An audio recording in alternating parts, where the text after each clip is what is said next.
हमें उस जानवर से बचा लीजिए दरोगा साहब, वो हमें चैन से जीने नहीं दे रहा है। हुजूर, वो इंसान के रूप में भेड़िया है, उसके दिल में दया बिल्कुल भी नहीं है।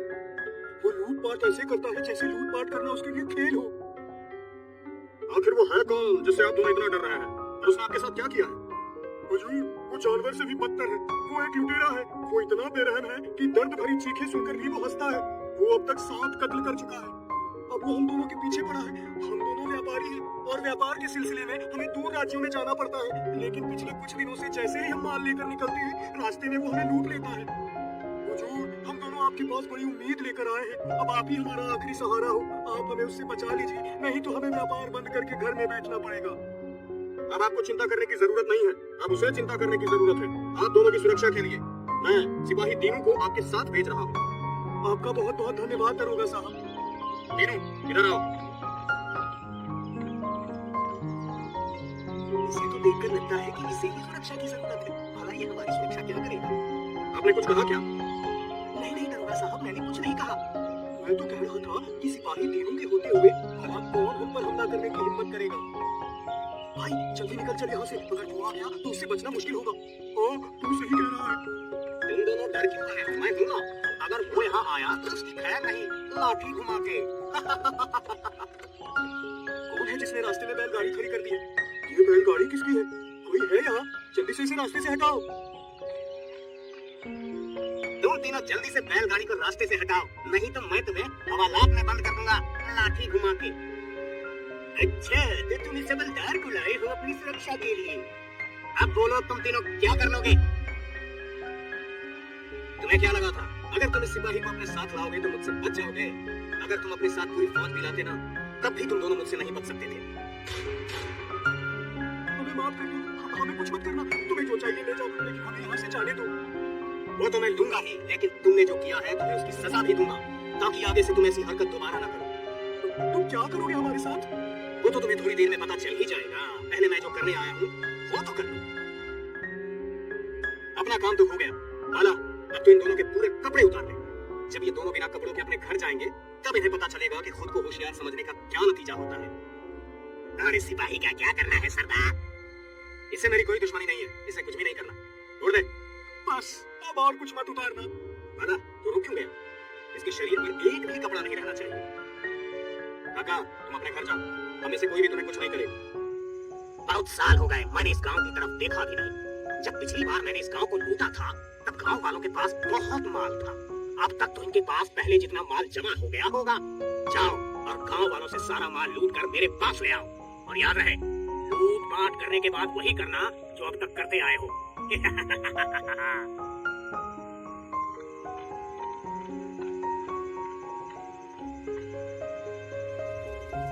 बचाओ, बचाओ, आग, आग, आग। हमारा काम हो गया, अब चलो यहाँ से।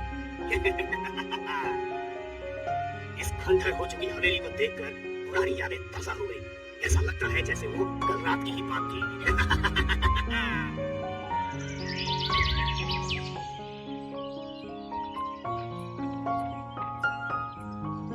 ये सब किसने किया?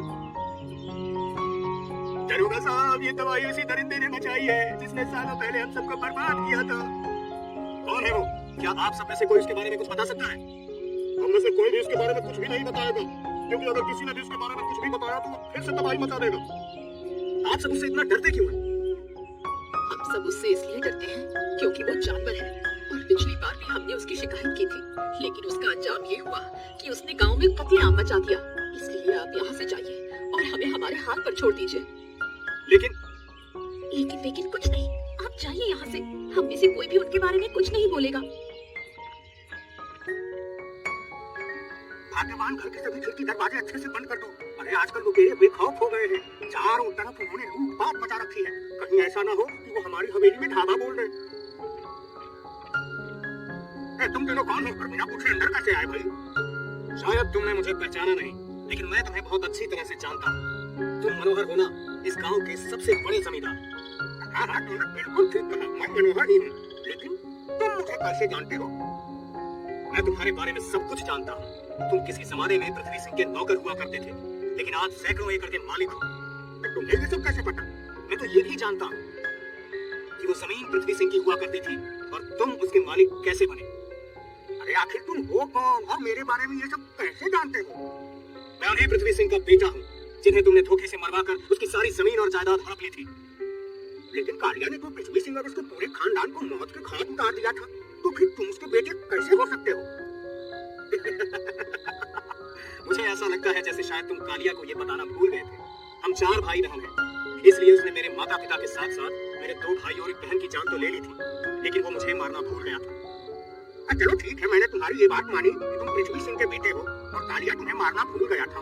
तो फिर जब उसने हवेली में आग लगाई तो तुम उस आग से कैसे बचे? क्योंकि उस आग में तो किसी की हड्डी तक नहीं बची थी। मुझे जलती हुई हवेली से रामू काका ने बाहर निकाला था। तुम मेरी सारी दौलत ले लो, लेकिन मेरी पत्नी और बच्चों को कुछ मत करना। मैं यहाँ तेरी सारी दौलत लेने ही आया हूँ, लेकिन उसके अलावा कुछ और भी लूंगा। बोलो तुम्हें क्या चाहिए, मैं तुम्हें सब कुछ दे दूंगा, बस तुम हमें छोड़ दो। अच्छा, तो फिर तुम अपनी और अपने पूरे परिवार की जान मुझे दे दो। हे भगवान, ये क्या हो गया? मुझे अब छोटे मालिक की जान बचानी होगी।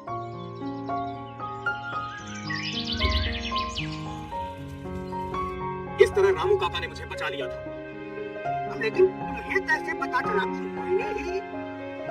मैंने अपने माता पिता और भाई बहनों की हत्या में शामिल 8 लोगों को मौत की नींद सुला चुका हूँ। अब बस एक और आदमी बचा है, उसे मार दूं फिर उन सभी की आत्मा को शांति मिलेगी। मेरी एक बात समझ में नहीं आई कि तुम्हें पता कैसे चला कि मनोहर भी तुम्हारे परिवार वालों की हत्या में शामिल था। वो सब मैं बाद में बताऊंगा, अभी जितना हो सके उतना माल लेकर यहाँ से निकलो। सोता, उसने हमारे एक और साथी को मार दिया। मुझे लगता है वो हमारे साथियों से बदला ले रहा है। मुझे भी ऐसा ही लगता है सरदार। अब तक वो हमारे 8 साथियों को मार चुका है और 2 साथियों के पीछे पड़ा है। लेकिन मेरी समझ में ये बात नहीं आ रही कि आखिर वो उन दोनों को जान से क्यों नहीं मार रहा, उनके साथ सिर्फ लूटपाट ही क्यों करता है।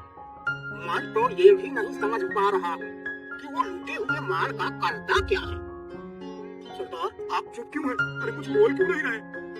वो कौन है, मेरे साथियों को क्यों मार रहा है और सोनू मोनू से लूटे हुए माल का क्या करता है, वो जानने के लिए मैंने एक तरकीब सोची है। जग्गा, तू जा और सोनू मोनू पर नजर रख। तू भी जग्गा के साथ जा लल्लन, और उन दोनों पर नजर रखना। वो दोनों क्या करते हैं, किससे मिलते हैं, पल पल की खबर मुझे ला कर देना। तुम सब जाओ और जल्दी से ये अनाज के बोरे सभी गांव वालों के घरों के सामने रखाओ, और ध्यान रहे तुम्हें ऐसा करते हुए कोई देख न ले।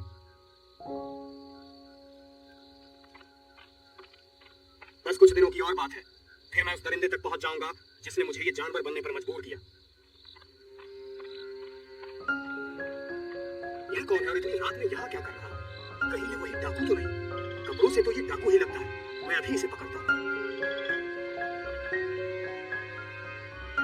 बहुत दिनों से तेरी तलाश थी, आज आया है मेरी पकड़ में। मुझे बड़ी हंसी आ रही है। थाने ले जाकर तेरी सारी हंसी रोने में बदलना भी तो मेरा नाम दरोगा सिंह नहीं। मुझे छोड़ दो, नहीं तो इसका अंजाम बहुत बुरा होगा। मेरे जीते जी तुम इस गांव के लोगों पर जुल्म नहीं कर सकते। इसे लगता है कि इस गांव में लूटपाट हमने की है, इसीलिए तो ये दरोगा तुम्हें पकड़ रहा है। लगता है इसे सच्चाई के बारे में कुछ पता नहीं है। तो चलो इसे सच्चाई दिखा ही देते हैं। जिसने ये गांव चलाया है और जिसकी तलाश तुम कर रहे हो, उसी ने मेरा ये घर भी चलाया। मैं तो गांव वालों की मदद कर रहा था। अगर तुम में हिम्मत है और तुम सच में उसे पकड़ना चाहते हो तो मेरी मदद करो, क्योंकि मैं भी सालों से उसे ढूंढ रहा हूँ, लेकिन वो आज तक मेरे हाथ नहीं आया। मैंने उसके साथियों को तो उसके किए की सजा दे दी है, अब सिर्फ वही बचा है। मैं भी तुम्हें छोड़ रहा हूँ, लेकिन अगर तुम दोबारा मेरे सामने आए तो अंजाम बहुत बुरा होगा। कहीं तुम वही तो नहीं जिसकी शिकायत लेकर सोनू और मोनू आए थे? हाँ, मैं वही हूँ। अब अगर तुम दोबारा मेरे रास्ते में आए तो मेरे हाथों अगला खून तुम्हारा ही होगा। तुम तीनों ने सही वक्त पर आकर मुझे बचा लिया, नहीं तो वो दरोगा मुझे जेल में ही बंद कर देता।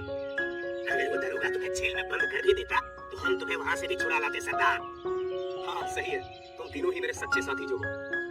और ये सब बातें जो हुआ नहीं उसके बारे में बातें करके अपना समय क्यों बर्बाद कर रहे हो? सरदार, तुम ये तो बताओ कि आखिर तुम्हें ये बात कैसे पता लगी कि तुम्हारे परिवार को मरवाने में किन किन लोगों का हाथ था? उस रात रामू काका ने मेरी जान बचाई और मुझे अपने घर ले गए। मनोहर मेरे पिता का सबसे अच्छा दोस्त था। मेरे पिता उसे भाई की तरह मानते थे। ये बात रामू काका अच्छी तरह से जानते थे, इसलिए सुबह होते ही वो उसके घर मदद की उम्मीद लेकर गए। लेकिन उसके घर जाकर उन्हें पता चला कि रात में हुई घटना का जिम्मेदार तो वही है। मनोहर ने अपने 7 साथियों के साथ मिलकर मेरे पिता की जमीन हड़पने की योजना बनाई थी और कालिया को गहनों का लालच देकर उससे ये सब करवाया था। अच्छा, तो रामू काका से तुम्हें पता चला कि तुम्हारे पिता के कातिल कौन कौन है? अब बस उनमें से एक और बचा है। अगर वो सही बोल रहा था और उसने उन सभी लोगों की हत्या की है, तब तो फिर वो जानवर के बराबर है। लेकिन वो लोगों की मदद क्यों कर रहा था? और वो सोनू और मोनू को ही क्यों लूटता है? उनके अलावा किसी और को क्यों नहीं लूटता? अगर उसका मकसद सिर्फ लूटपाट करना ही होता, तो फिर वो लूटे हुए माल से लोगों की मदद क्यों करता? और आखिर वो कौन था जिसके बारे में बताने से लोग डर रहे थे? और वो आदमी जिसके बारे में बात कर रहा था, मुझे इन सभी सवालों ने उलझा दिया है। मेरे दिमाग ने तो काम करना ही बंद कर दिया है। लीजिए दरोगा साहब, ये ठंडा ठंडा शरबत पीजिए, अभी आपके दिमाग की बत्ती चल जाएगी लाठी घुमा के। शरबत में पानी है, नींबू है, शक्कर है, ये तीनों एक साथ है, तो इनके बारे में कुछ पता नहीं चल रहा। लेकिन अगर ये तीनों ही चीजें अलग अलग होती, तो अब मैं पूरी बात समझ गया। आप क्या समझ गए दरोगा साहब, मुझे भी बताइए लाठी घुमा के। अभी तुम्हें कुछ भी समझाने का वक्त नहीं है, तुम अभी मेरे साथ चलो।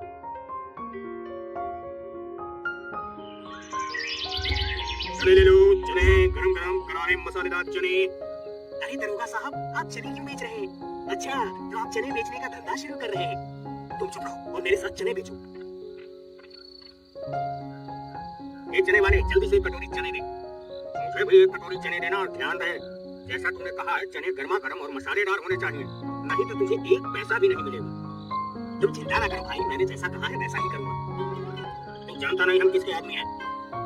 अरे भाई, मुझे कैसे पता होगा कि तुम किसके आदमी हो? हम दोनों डाकू कालिया के आदमी हैं, कालिया के। तू जानता है ना उसके बारे में, वो गांव के गांव तबाह कर देता है। अगर तुम इतने महान डाकू के आदमी हो, तो तुम यहाँ क्या कर रहे हो? सरदार ने हमें सोनू और मोनू पर नजर रखने को कहा है, तो हम वही कर रहे हैं। भला तुम्हारा सरदार इन मामूली व्यापारियों की निगरानी क्यों करने लगा? कहीं वो इन्हें लूटने की योजना तो नहीं बना रहा? अरे नहीं भाई, ये दोनों तो उसके। अरे तू चुप कर, कुछ नहीं भाई, तू चले गए और जा यहाँ से। इन दोनों की बातों से इतना तो समझ में आ गया है कि कालिया से सोनू और मोनू का जरूर कोई ना कोई संबंध है। कहीं ऐसा तो नहीं वो दोनों उसी के लिए काम करते हैं?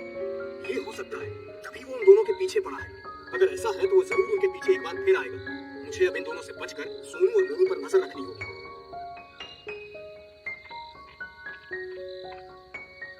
अरे ये क्या? ऐसा लगता है ये दोनों कालिया के आदमी हैं और सोनू और मोनू पर नजर रखे हुए हैं।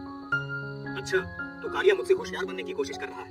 अब मैं उसे अपने जाल में ऐसे उलझाऊंगा कि वो खुद ब खुद मेरे सामने चला आएगा। तुम्हें पता है, हमारे सरदार ने सोनू और मोनू को एक बार फिर से लूटने की योजना बनाई है। हाँ, मुझे सब पता है। हमारा सरदार तो बस सोनू और मोनू का पहाड़ी के पीछे इंतजार कर रहा है कि कब वो माल लेकर वहां पहुंचे और कब वो उन्हें लूटे। अब चल यहाँ से, कहीं कोई हमारी बातें ना सुन ले। कोई तुम्हारी बातें सुनी या न सुने, हम दोनों ने तुम दोनों की बातें सुनी है और अभी जाकर अपने सरदार से तुम्हारे सरदार की योजना के बारे में बताते हैं। ये दोनों मेरे जाल में फंस चुके हैं। अब बहुत ही जल्द कालिया की गर्दन मेरे हाथों में होगी। यहाँ जो कुछ भी हुआ है वो सब मैंने देख और सुन लिया है। मैं तुम्हारी योजना भी समझ चुका हूँ। मैंने तुमसे कहा था ना कि दोबारा मेरे सामने मत आना। मैं यहाँ तुम्हें रोकने नहीं, बल्कि तुम्हारे काम में तुम्हारा साथ देने आया हूँ, क्योंकि मैं समझ गया हूँ कि तुम बुरे इंसान नहीं हो, बल्कि हालातों ने तुम्हें बुरा बनने पर मजबूर किया है और तुम्हारी बुराई सिर्फ बुरे लोगों के लिए है। अगर तुम मेरा साथ देना चाहते हो तो फिर चलो मेरे साथ। कालिया का अंत अब नजदीक है। उसे पकड़ना इतना आसान नहीं है, उसके लिए एक योजना की जरूरत है। मैंने पहले से ही एक योजना सोच ली है। ये योजना बहुत अच्छी है। अब कालिया हमसे नहीं बच सकता। सरदार को सोनू और मोनू को पहाड़ी के पीछे लूटने की योजना बना रहे हैं। ये तो बहुत अच्छी खबर लाया है। अब मैं उसे उसी की योजना में फंसाऊंगा। वो कैसे सरदार? लल्लन, तू अभी सोनू और मोनू के पास जा और उनसे कहना कि बैलगाड़ी में माल लेकर पहाड़ी के पीछे आ जाए। भला ये कैसी योजना है सरदार? इस तरह तो वो बड़ी आसानी से सोनू और मोनू को लूट लेगा। थोड़ा सब्र कर और जल्द से जल्द पहाड़ी के पीछे चलने की तैयारी कर। मुझे तो बहुत डर लग रहा है सोनू कि सरदार की कैसी योजना है। इस तरह तो वो हमें बड़ी आसानी से लूट लेगा। तू बिल्कुल सही कह रहा है सोनू। लगता है हमारा सरदार पगला गया है।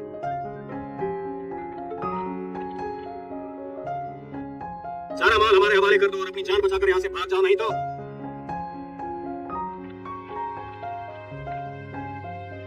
मुझे भी अपना हिस्सा चाहिए और मैं भी अपना हिस्सा लूंगा। ये तुम तीनों क्या बोल रहे हो?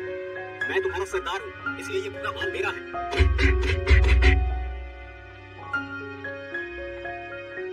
तो वो तू है जिसने मेरी नाक में दम कर रखा था।